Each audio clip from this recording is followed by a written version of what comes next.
Yo, dudes, the Empire's pretty chill. Maybe you could, join it or something.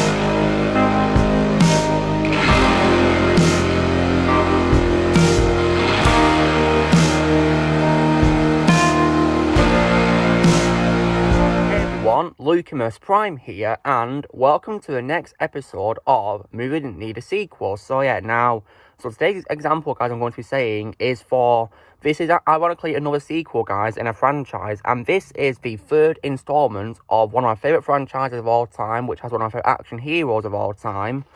And this movie, guys, is for a third installment, and this third installment, guys, is none other than 1989's Indiana Jones and the Last Crusade. So, as a bit of a summary of what I think of Indiana Jones, guys, so I love the franchise, and my personal favourite title of the franchise is Raiders of the Lost Ark, the first movie. I absolutely adore that movie. I consider it to be my favourite movie by Director Steven Spielberg of all time, and the first of the sequels, being the Temple of Doom, or technically it's a prequel despite it being released after Raiders of the Lost Ark, is also a good movie, guys, underrated in my opinion, and however, though, I do think it's weaker than Raiders of the Lost Ark as well in many aspects due to it being really dark and other things, really. And on to Last Crusade, however, guys, though, I really love this movie, guys. I think it's one of the best sequels of all time, and yeah, I really love it. And what all about it now? So you're probably wondering, why do I think it should be the end of Indiana Jones franchise? So, I think one of the highlights of the movie, guys, is how this movie introduces us to Indiana Jones' father, who is Henry Jones Sr., played by Sir Sean Connery, may he rest in peace. And before I saw the James Bond movies, which are classic ones, guys, I consider this to be my favourite role of his until I saw James Bond. And what I love about the movie is I really adored the chemistry between him and Indiana Jones. It was really incredible, in my opinion. Probably the main highlight of the movie. And plus, as well, when it comes to why I think this should be the end of the franchise, I love how this movie was all about Indiana Jones reconciling with his father, reuniting with him and reconciling, and I really love that. And what I love about this movie as well, is with regards to the ending, is I really love how the ending involved them finally completely reconciling, because after Henry Jones Sr. is unfortunately shot and mortally wounded, forcing in by the villain of the movie, which is Walter Donovan, forcing Indiana Jones to go through the very dangerous puzzles to get to the Holy Grail to cure his father of the wounds with the water.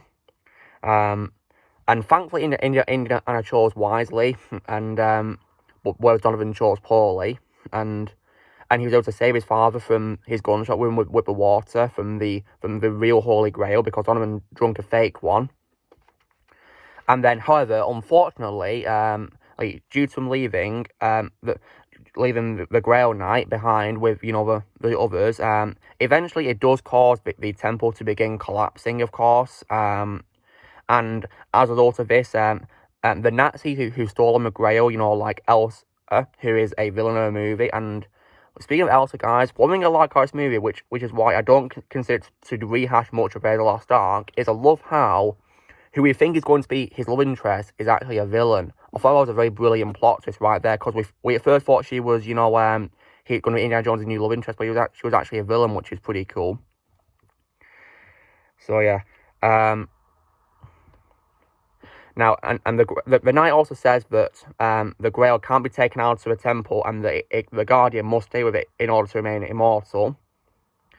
So Elsa disregards this warning, and it causes the temple to collapse, and she falls alongside with the Nazis. They fall to their deaths after she crosses the Great Seal. The Grail falls into a chasm, and Indiana tries to retrieve it himself, but he unfortunately suffers the same fate as Elsa, nearly. But thankfully, Henry saves him.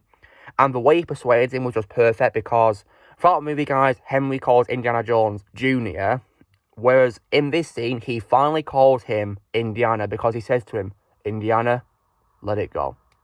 Then he helps him up, and then after that, as they leave, the knight bids them farewell, and then when they leave the temple, they ride off into the sunset with Marcus Brody and Salah.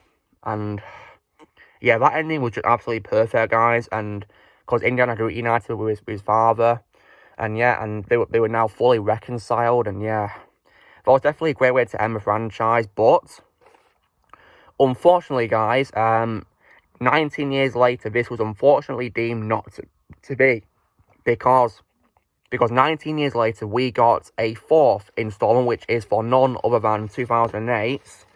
Let me just get to it. That would be, of course, Indiana Jones and the Kingdom of Crystal Skull, released in 2008. 19 years later, which in my opinion was a very long wait, in my opinion, and was not really needed. They shouldn't have done it so late. And yeah. And in my opinion, guys, this sequel was very unnecessary. And now, I don't, shall we say, hate this sequel, guys, but I will say that it was unnecessary. And it has lots of questionable and pretty stupid things in it. So yeah. What I didn't like was, didn't like how the story was, much weaker than before. And I also feel, even when I watched it as a kid, I thought it was pretty boring and it dragged on way too long, because for me, which is only 2 hours and 2 minutes long, I feel like it dragged on a bit and got pretty boring. And yeah. And plus, there's also many ridiculous scenes in the movie, like I just said. For example, I think the idea of the villains being the Russians infiltrating America during the Cold War is not a realistic thing, because in real life, it would have triggered a Third World War. There's also a pretty dumb scene where Indiana Jones failed to do a whip jump at the beginning of the movie, which I didn't really like. There's also, as well, probably the most infamous moment in the entire movie, guys, which is a very stupid scene where there's a scene where Indiana Jones goes to a nuclear testing site where they're testing a nuclear bomb, where it's like a model recreation of like a town or village or whatever, and he's able to survive it by hiding in a fridge. Like, that is probably one of the dumbest scenes I've ever seen in my life. Like, how did the fridge not get disintegrated with the nuclear explosion? Yeah, that was just so dumb. Pretty stupid, in my opinion. Furthermore, we got introduced to a pretty unlikable character, being Mutt, played by Shia LaBeouf, and yeah. I feel this movie and also the Transformers films kind of ruined his career a little bit, in my opinion, because this role of his, in my opinion, was pretty annoying and very unlikable, in my opinion. Like, I really hated Mutt, guys, in this movie. I consider it to be one of Shia LaBeouf's worst roles. And I also, as well, definitely, don't you dare get me started, guys, on the scene where Mutt swings on vines in the jungle scene, like Tarzan. Oh my god, that was just cringe and disgusting to look at. And one thing I also definitely hate about this movie, guys, was also, this is actually an idea about the creative franchise being George Lucas, guys, where basically it includes the addition of aliens and, like, UFOs. And I definitely really hated that because Indiana Jones is not a sci-fi franchise, guys. It's action-adventure, not sci-fi. So yeah, I think the inclusion of aliens was a very dumb idea. So yeah, I don't know why George Lucas wanted to include aliens in this movie. And apparently, Steven Spielberg was also against the idea of including them, so yeah. But, guys, like I said, I don't hate this sequel, but I think it's unnecessary, because in my opinion, The Last Crusade perfectly closed the story. And, but still, though, I still think there's lots of problems with this movie, really lots of problems. And we even get a pretty weird ending, where after Indiana Jones and Marion get married, there's a scene where it makes it look as though Mutt is going to be the new main character, because he nearly puts on Indiana Jones' hat, guys. But thank God Indiana took it from him. Thank God for that. And then, unfortunately, guys, the franchise is still not over, because next year, guys, we're slated to be getting a 5th installment, which has also taken far too long to make, because it's going to be released, 15 years after Kingdom of Crystal Skull. So that's definitely a big problem right there, because it's taken far too long to make. And also, guys, I'm going to be honest and say that apart from hearing the news about Spielberg dropping out of directing the movie, and also seeing the set photo showing Harrison Ford on the set and the other cast members, I've occasionally forgotten that this movie isn't even coming out, so because of how long it's taking to make. And also, guys, I think it's unnecessary. And also, I'm also certain that this movie is going to fall into the same trap that Star Wars fell into with Disney, because this movie is, of course, being made by Disney now. And I appreciate Kingdom for what it is, because it is, of course, the last movie by Lucasfilm before Disney took over in 2012. So, yeah. And furthermore, as well, when it comes to his 5th movie, guys, you're probably wondering what I think. Well, guess what, guys? I refuse to watch the 5th movie.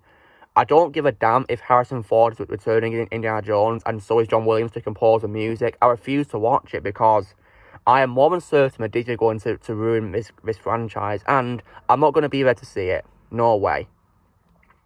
I'm instead going to rewatch the original trilogy, guys, and I'll even probably rewatch Kingdom if I want to. You know what I mean? I will, of course, be rewatching Kingdom because I'll be, reviewing it in the future alongside the other 3 movies of a franchise. But I, of course, refuse to watch the 5th movie. I'm not going to watch one of my favourite franchises get destroyed by Disney after they've destroyed, things like Star Wars, Marvel, and Home Alone. They're probably going to destroy even more for all I know. So, yeah. I'm not going to waste my time on this 5th movie, guys. And yeah, I know it's probably going to suck. So yeah. So in my opinion, guys, The Last Crusade truly ended the franchise, and I like to keep it that way, really. In my opinion, it perfectly wraps up the story, definitely. And yeah.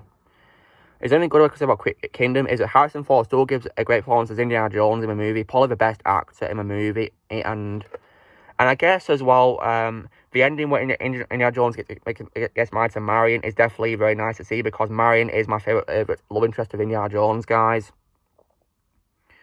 And yeah, so you're probably wondering, don't I wish they still got married, in the original trilogy? Well, I do kind of wish that, but guys, I like to pretend, guys, that Indiana Jones, is still with Marion off screen in The Last Crusade. I know he doesn't really mention her, but I like to just pretend that she's off screen waiting for him to come home, really.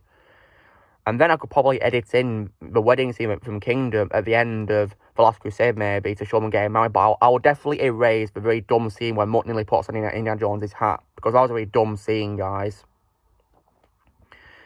And yeah, so as I'm concerned, guys, Indiana Jones truly ends with The Last Crusade, and I like to keep that way. So yeah, and I will, of course, be rewatching the trilogy and Kingdom for their upcoming reviews. So stay tuned for those, and yeah. And I won't give Kingdom a trash talk, guys, because like I said, I don't hate it, but I don't think it's unnecessary. I'm just going to do like a mediocre mess because I give it a 6 out of 10. So yeah, compared to the 10 out of 10 I give Raiders, 8 out of 10 for Temple, and 9 out of 10 for Last Crusade. So guys, this is me covering Indiana Jones and The Last Crusade in Movie Didn't Need a Sequel. So drill, guys, be sure to give this video a like. Also, leave in the comments what you guys think of The Last Crusade. Do you think it ends a franchise or not? Also, be sure to join Team Prime by pressing subscribe for more videos coming in the future. If you'd like to be a member, you can respond using a PC or laptop, or you can lower the description. And you chose wisely to watch this video.